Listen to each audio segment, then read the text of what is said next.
It's me, unapologetically T, and I am back to do my education series. So while I've been loving on myself, taking care of myself, learning myself, um, working on my business, trying to get it to a point that I wanted to be at, so it can develop and continue to grow and make money. So yeah, so I've been kept feeling like I get this calling to talk about education, the education that I received, the education that I taught in, like education system field. Um, so and then higher ed, because I also worked in that. So it might be a multi-part series. You know, I can get long-winded, and I will hit you with the too. But I will do this authentically, and I hope that when I finish that I post it. Like I said in the Mother's Day video, the Mother's Day weekend recap, um, I have been struggling with, should I post? Should I, upload? So, I'm trying to get back into that mode of just be you, say what you feel. Is no wrong answers to this, because ultimately this is just me being me and talking about my life experiences or experiences of others that I got to witness and give you my perspective. Education has been sticking out to me just because America has a problem. And you will see I love Beyonce. America has a problem. And education is one that they have used throughout history. To indoctrinate, to gatekeep,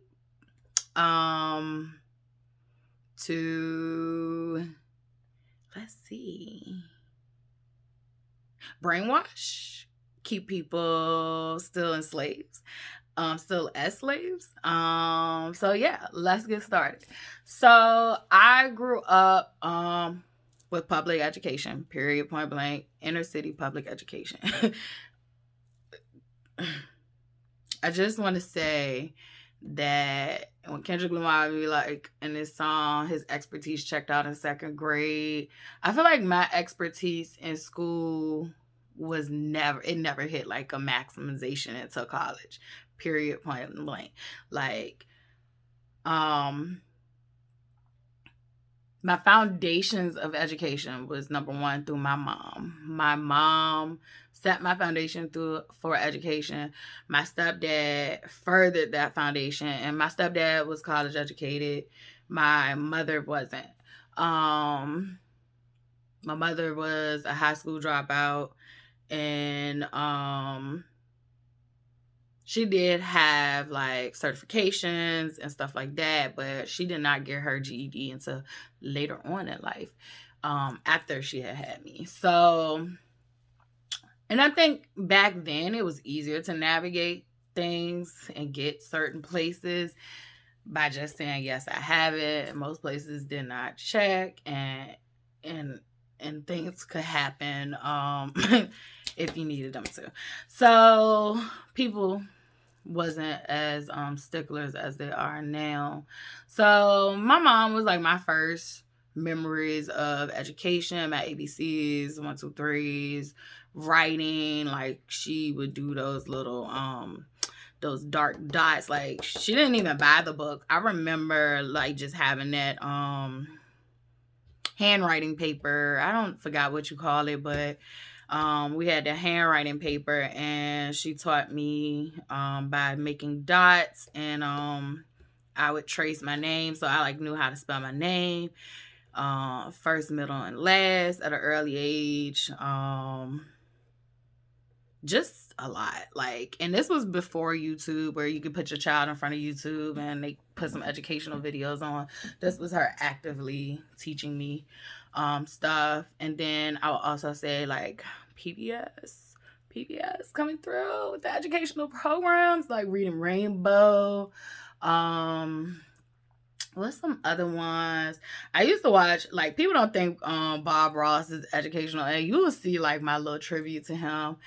I loved Bob Ross growing up. Like, I should have known that I was going to be able to paint when I got older. We could not afford the acrylic paint, so I could never even practice with him or practice, period. So there was a starved artist inside me until I got grown and reintroduced to acrylic paints. Well, not even reintroduced that was like my first introduction to acrylic paints. Going to like a paint night and putting that paint to the canvas, and I was like, oh, you actually good at this. Like, and then it was like, it was like I found it again, because I used to do the paint nights every now and then when I can afford it. And then I found it again in the hospital. And then I realized, like, I could go in the store, buy my canvas, get my acrylic paints, and have at it. So definitely Bob Ross. A lot of his conversation during the painting is the educational parts for me. So yeah, his quotes are the bomb.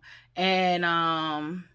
Rogers, everybody loves Mr. Rogers. I couldn't really get into it. He was not my jam. I like him as an adult. I probably have more respect and likes for him as far as the messages he promoted. But as a kid, it just could not grab my attention. The puppets, the train, the voice, the face. It was not getting me. But I do know, I remember he used to promote kindness.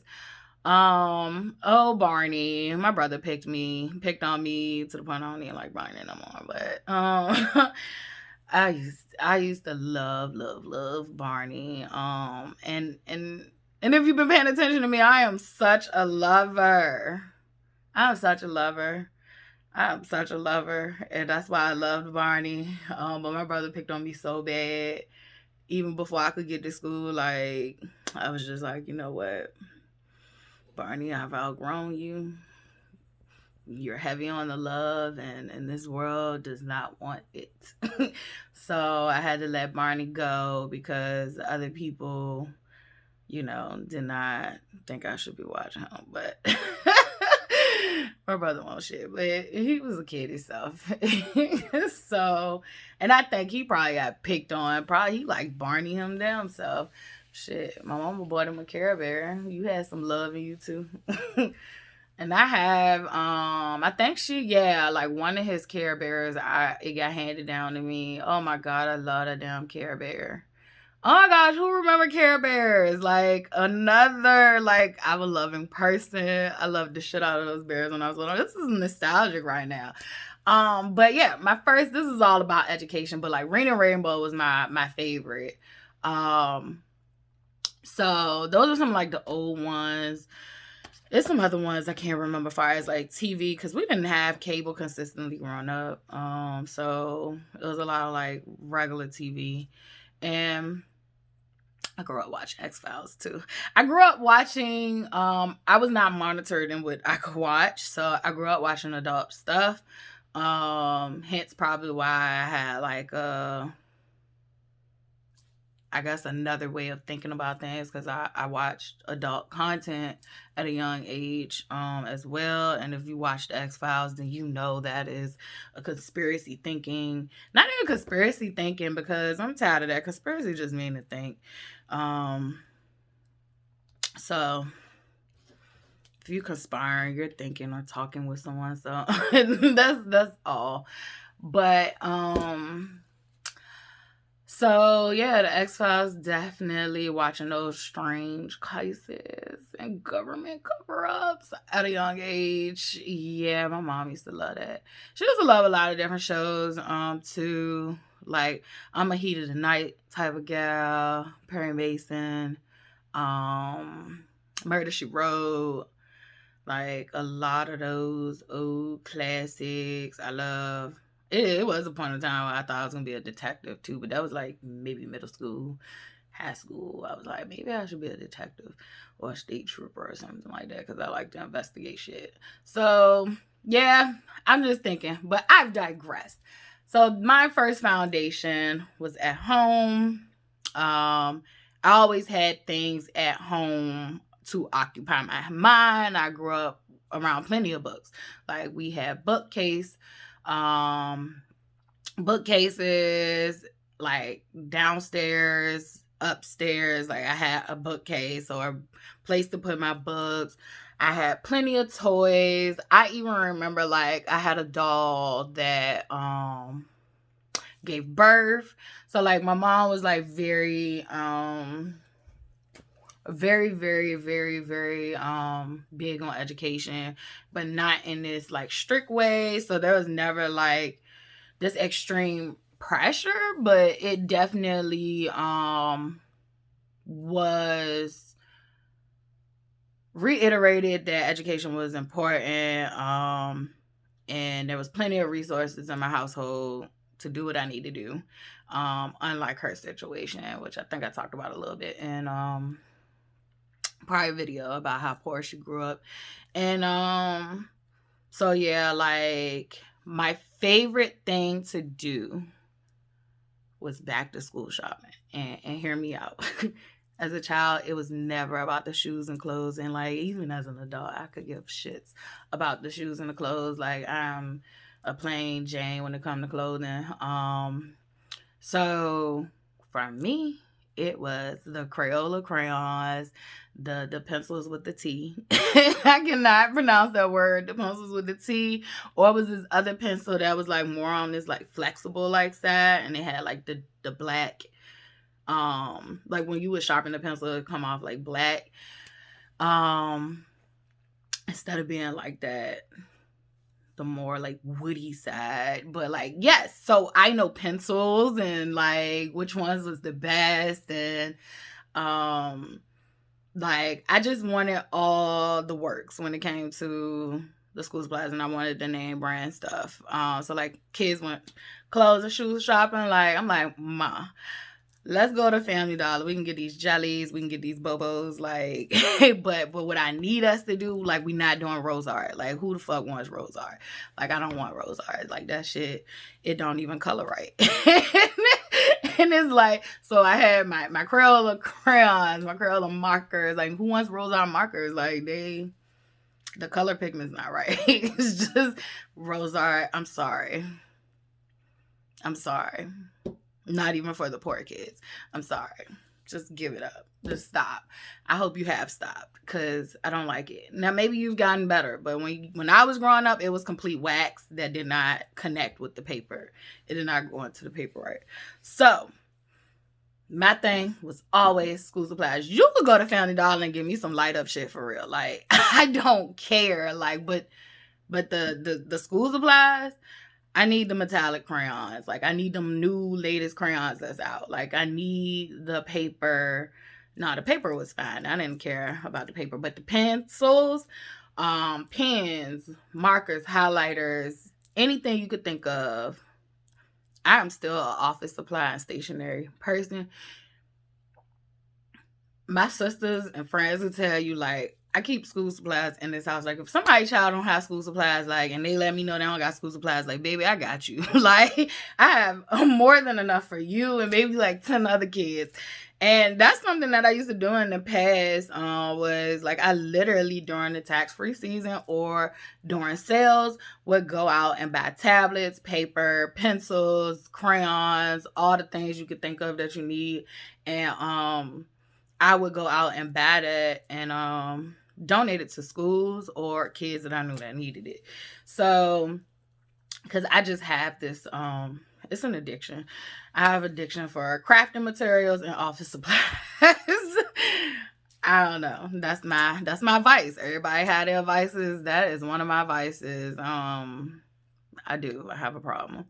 And so that was something early on that I really, I think she might have passed on her childhood trauma to me, because she said she went without and she always wished she had those things. And it's funny that I was the only kid she had that cared about the quality of my school supplies. And it's funny because both of my parents didn't have money for school. Like my dad used to, and I know this story from my mom, because my dad never really told me stories about him besides him looking up in the sky and wanting to be a pilot. And but my dad used to use, like, you know how you get paper bags when you buy something out the store? He would use the paper bag, and he would write on the paper bag to do his homework and do front and back to save space. Like, that's something a lot of Americans are so wasteful about when it comes to paper, like utilizing the paper front and back and all that stuff. So yeah, my dad used to have to be clever and do that. My mom was so poor, she didn't even have that. so that's that.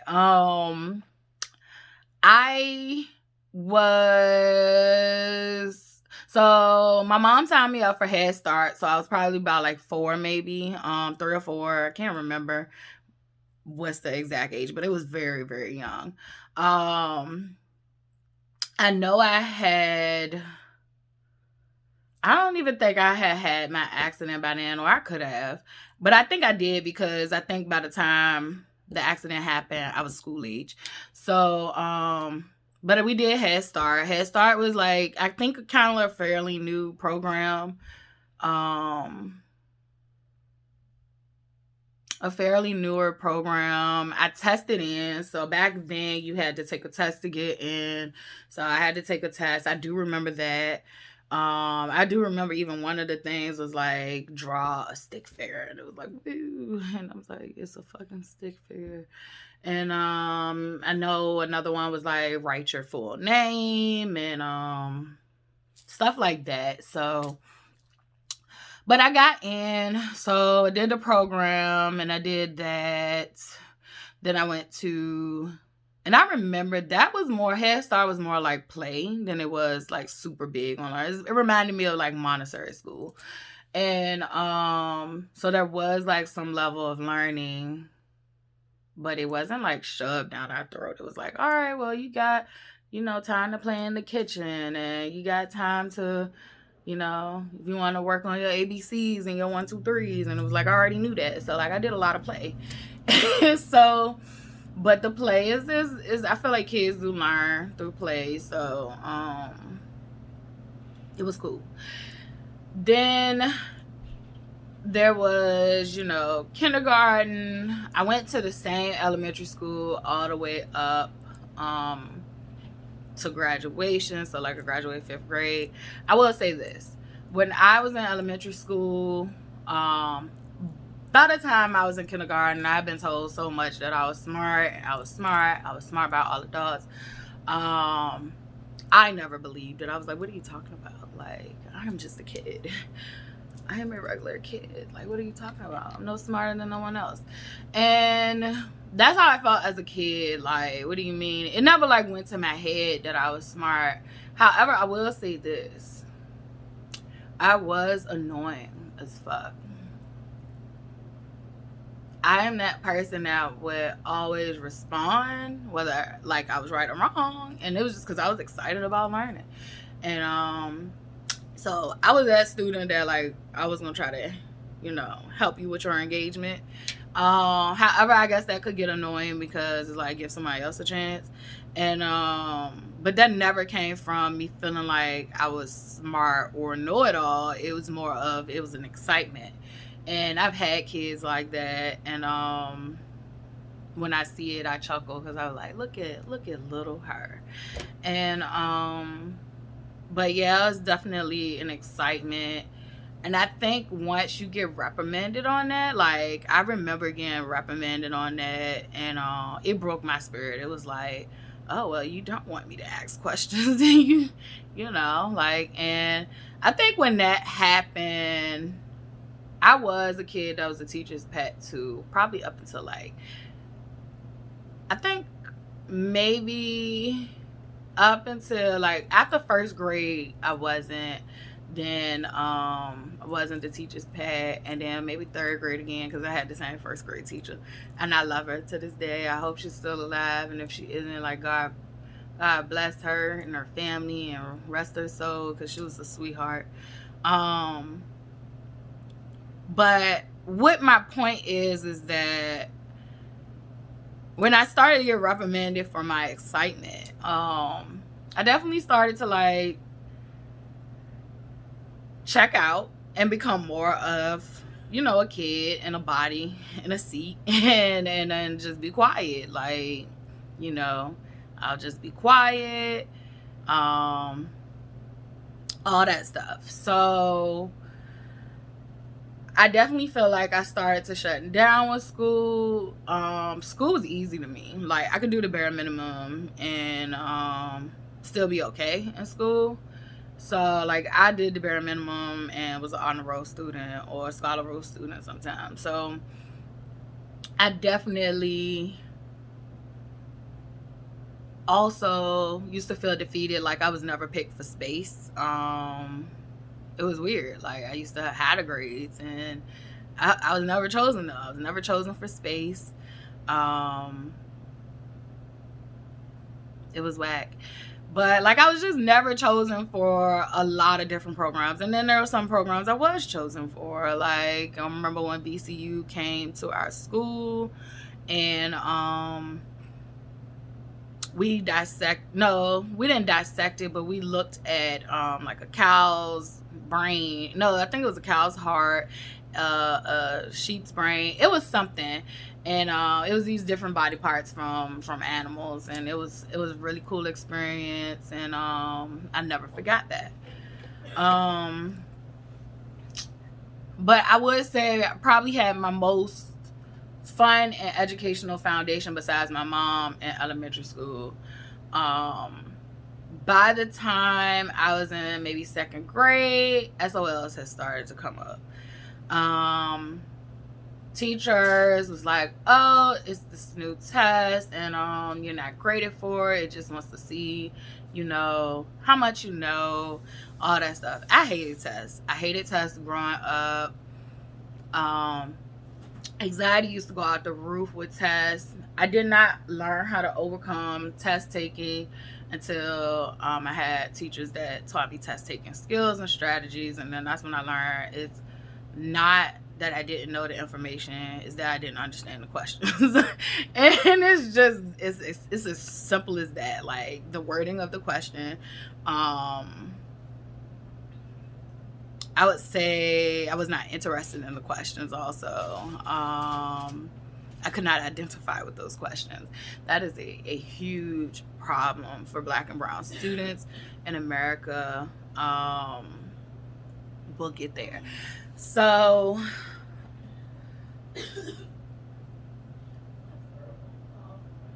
I see you want me to say something? You want me to do something? Like, you just walking in my video doing all this coughing. Like, you want to take some Mucinex or some Benadryl? Like, you good? You want me to bring it to you? I'll pour it down your throat. I know you don't like it. Cough again. I like fucking word. But she just came through my video like coughing, like, and then like she got to the step and coughed even harder, like, bitch, you ain't in me. like nigga, I heard you when you came through my video and coughed all the other times. I'm doing something. Like, oh, kids, man, kids. I was like, that last cough killed me. I'm like, wow, like, so you gonna make me acknowledge your cough. That wasn't a sneeze. I don't have to say bless you. It was a cough.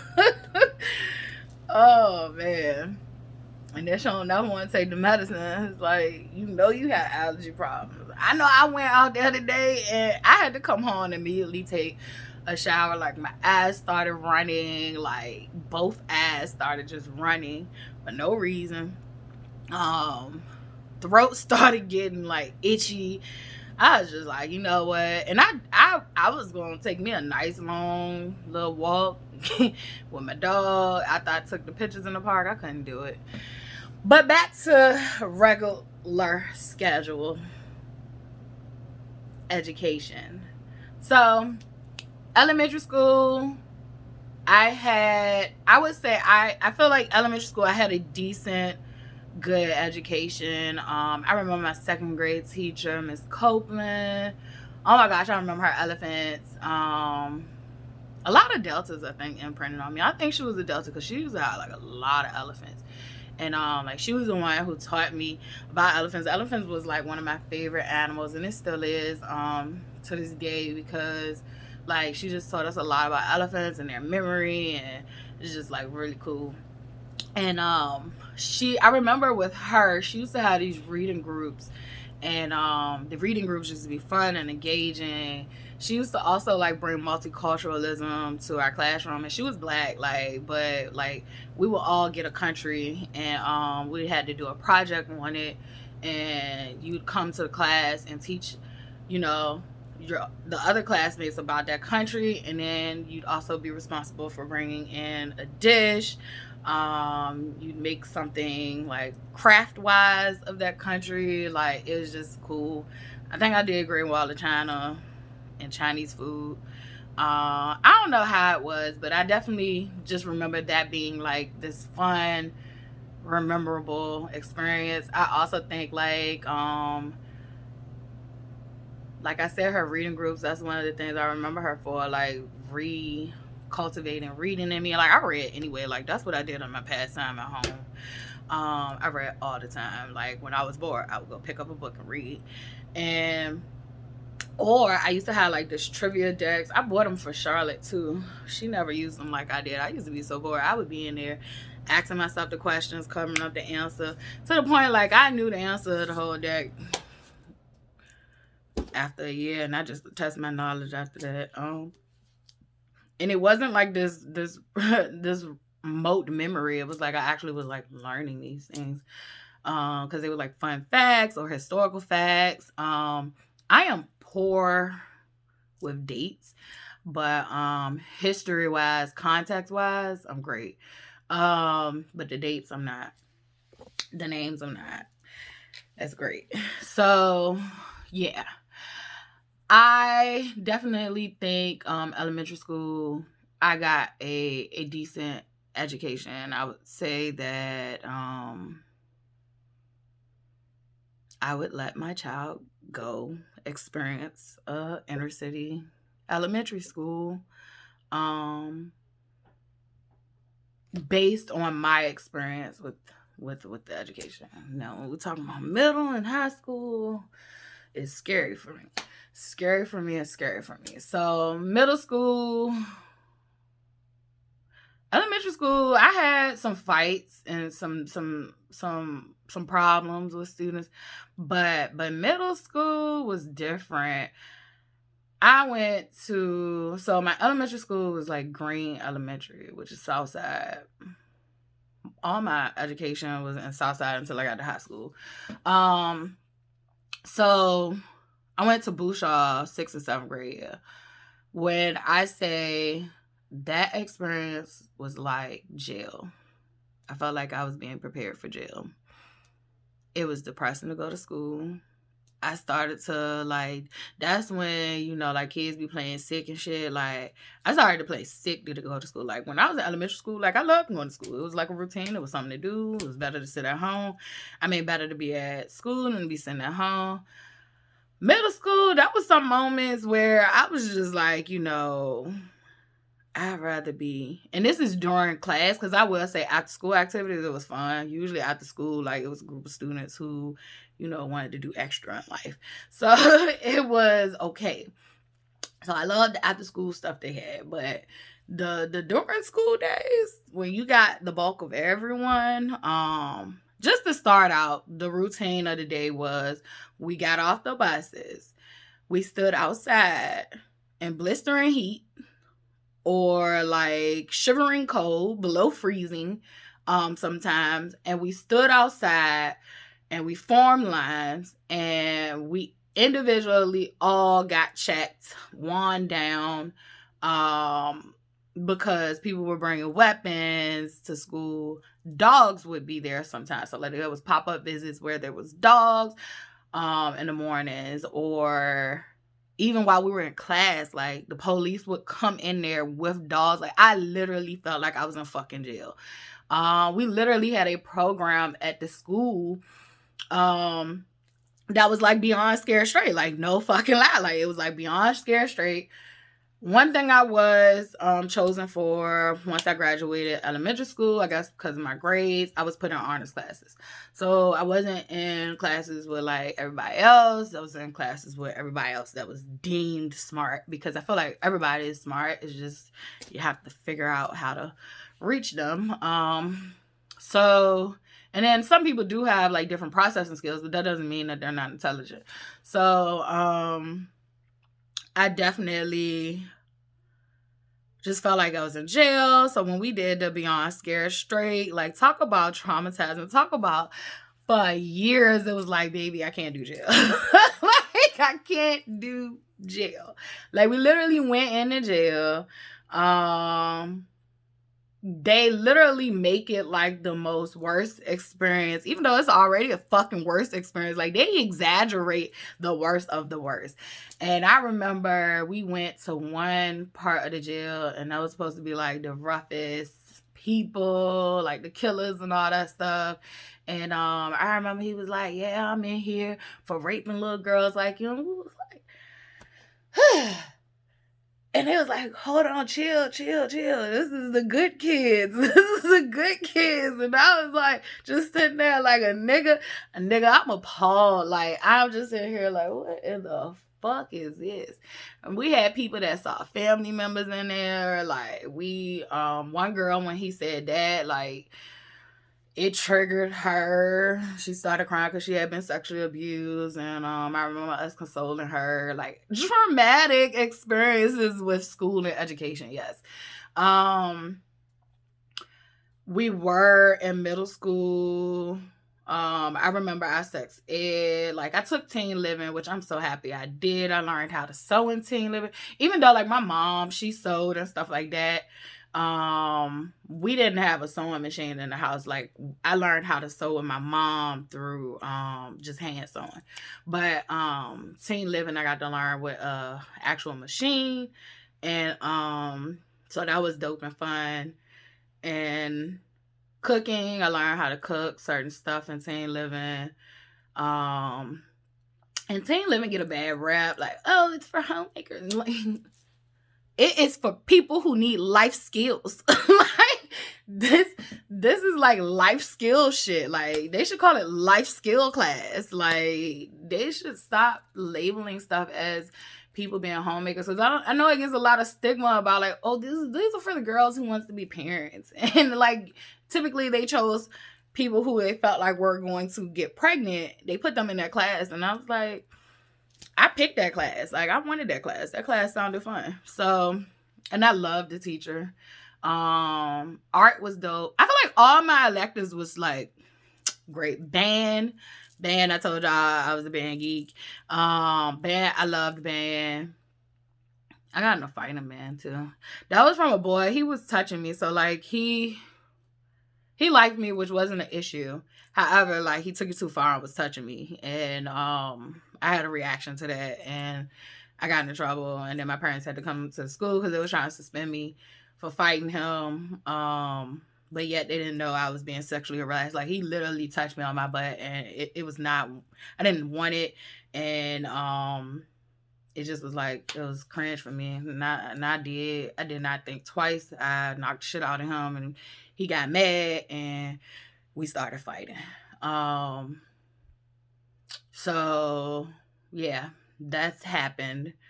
So I've had some aggressive behavior. I grew up around shit like that. So it's just, that's me. And to this day, I would not tolerate nobody putting their hands on me and not get my lick back. I'm just, I can't. Um, it doesn't mean that I feel like I can beat everybody ass. I know somebody is tougher than me, but I just got heart, and you just gonna have to beat the shit out of me. But you're not gonna hit me, and I'm not gonna hit you back.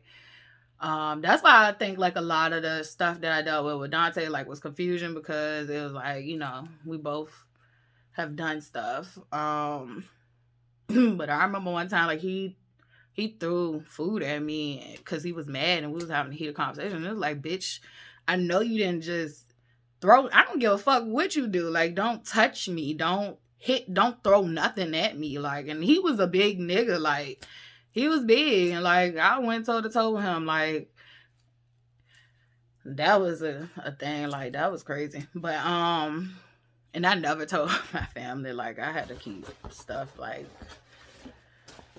Dante would have been on a milk carton, I think, because they was just waiting for an excuse anyway. When they was abusers too. But yeah, so middle school, we waited in lines to get in there. Middle school was frightening as fuck for me. Like, there were older kids. Even before we got there, like, kids had like theories that when we go there, like, girls was carrying razor blades underneath their tongue and it was fighting. And some of that was true. Some of it was hyped up. There was some bitches out there that was crazy. But like, I did have a sense of protection while at that school. Like, my neighbor, she was in a grade higher than me, and I think, no, she was in the 8th grade and I was in the 6th. So while she was there, or either, I don't know, it could have been she was in the 7th, I can't remember, but I just know she was in a higher grade than me, and she was with the cool in crowd. I was a nerdy, like, geeky, probably presented as poor. I didn't have like the latest shoes and clothes. Like I told you, I didn't give a fuck about that shit. I liked my school supplies and I liked learning. However, middle school was worse than elementary school when we talk about checking out. I remember I had an English teacher, and she used to worksheet us to death. And the worksheets was like, you could get it done like that quick. It got to the point where like I got tired of doing the worksheets and I just didn't do shit at all. I got an F. That was my first F.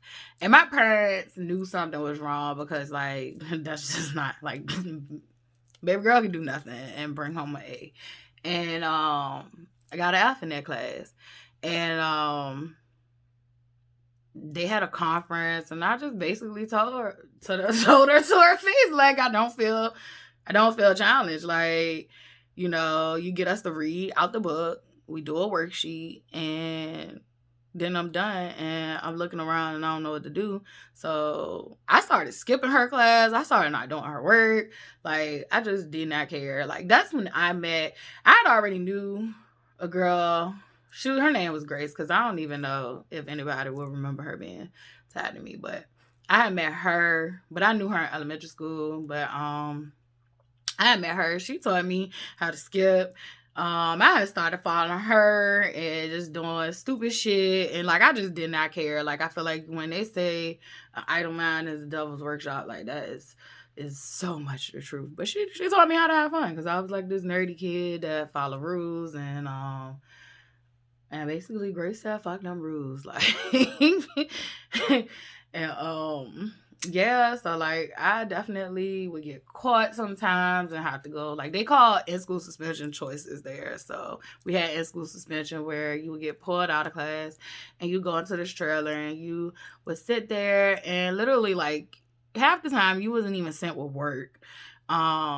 You would talk to like the in-school suspension person, and he was a guy, and or you just put your head down to be quiet. Like, it was a waste of educational time.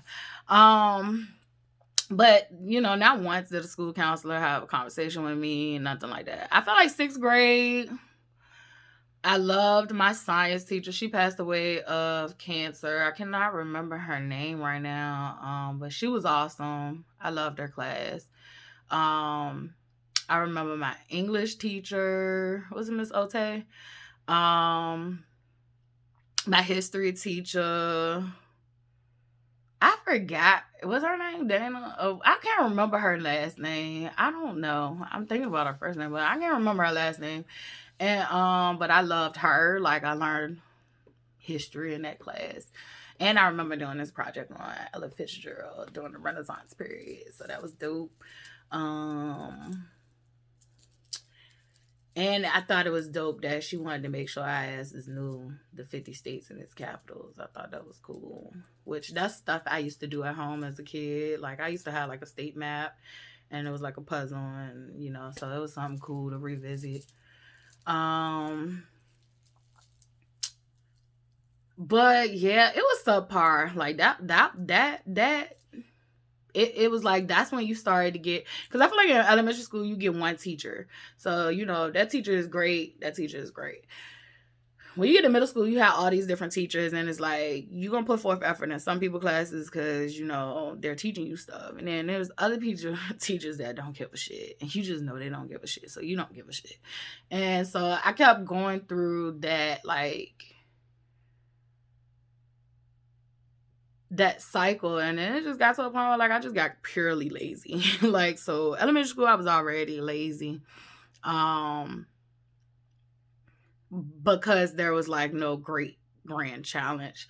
But then middle school, it just got like, it was like the plateau went to the depths of hell. And high school, it just got worse. I think so. Middle school, then, like, I don't know, like, metal detectors, I think I remember metal detectors, but I do know that school was the first school in the city of Richmond to have metal detectors, middle school to have metal detectors, just from the kids that they deem the bad ones. When I remember, like, I knew people who were selling drugs to the teachers. Like, that was not a great place. And I don't blame the students. I blame the education system and how that's set up. And then we're gonna move on to high school. Oh my gosh, my camera hasn't cut off at that weird moment. So we're doing, or has it? I don't know. If it has, then I'm just going to upload this video because it's a continuation. I'm sorry I didn't introduce myself. Psych, I'm not sorry because I'm unapologetically T. You remember that. And I will say that high school, well, middle school. Let me go back to middle school. So 7th grade, I did my 7th grade year there. I would feel like middle school is more socializing than education. That's when it became like, this is pure socialization. And it was like, being a nerd was not fucking cool. Like, getting F's and D's was cool. I remember I was that child in elementary school. Like, I would cry if I got a C. Even though I wasn't putting forth a lot of effort, like, I would cry if I got a C. Got to middle school, and it was like, they was making it seem like it was cool to get a D or an F. And I was like, y'all parents ain't gonna get y'all. And, no. Their parents wasn't going to get them. And I don't blame